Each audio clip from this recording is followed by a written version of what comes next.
Be be Fatima کی عمر کل 5 سال کی ہے. اپنی بیٹی کو بلایا, سینے سے لگایا, بیٹی تیری ماں دنیا سے رخصت ہونے والی ہے.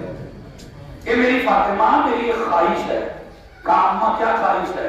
کہا اپنے بابا سے کہنا مجھے کفن دیں تو چادر میں دیں کہ جو چادر وہ وہی کے وقت اوڑھتے ہیں. میں تیرے بابا سے نہیں کہہ سکتی, تم کہہ دینا میری طرف سے خدیجہ کو وہ چادر کا کفن چاہیے. اور ایک مرتبہ کا بیٹی اپنا خیال رکھنا, اپنے بابا کا خیال رکھنا, یہ کہہ کے جناب زہرا نے اپنے بابا سے کہا بابا میری ماں کی ایک وصیت ہے. کہا بابا اپنی چادر کا کفن دے.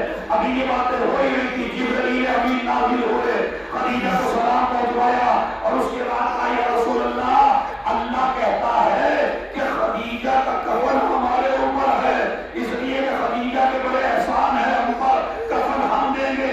تو یہ وہ خوش نصیب ہے خاتون کہ جس کو 2 کفن ملے, ایک کفن رسول کی طرف سے ملا, ایک کفن اللہ کی طرف سے ملا. ہر آدمی کو ایک ایک کفن ملتا ہے, مگر اللہ نے جنت سے کفن بھیجا. مگر میں کہوں گا شہزادی, ارے کوئی خوش نصیب ہو, فاتح تو کیے مگر کفن تو 2 ملے. ذرا کربلا کے میدان میں آئے دیکھو, آپ کا نواز ادھر کے گھوڑے ادھر کے گھوڑے ارے کوئی گھوڑے گھوڑا. ارے زینب یہ منظر دیکھ رہی تھی, اے اللہ, ارے نیچے چکی ابھی اس کے پالا. اب مگر آ کے دیکھو اس کا نشہ میں 2 کفن کھڑا ہوا ہے.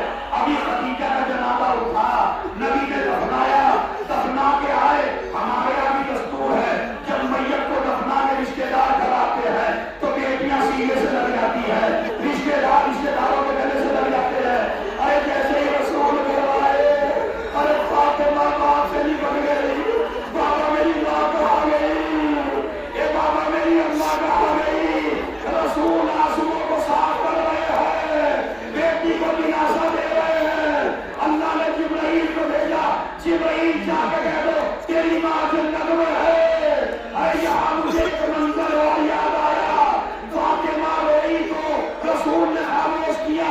ادھر فاطمہ دنیا سے گئی, ادھر زینب کی عمر 5 سال کی ہے. علی قرآن پڑھ رہے ہیں زہرا کی قبر پر. ایک مرتبہ قبر زہرا ہی میں لگی, ابو الحسن قرآن چھوڑ دو گھر چلے جاؤ. کہا تم نہیں تو کہا تھا میری قبر پہ سورہ پڑھنا. کہا نہیں علی جلدی سے گھر چلے جاؤ. کہا کیوں؟ کہا میری 5 برس کی بچی زینب نیند سے بیدار ہو گئی ہے, کبھی میرا بستر دیکھتی ہے,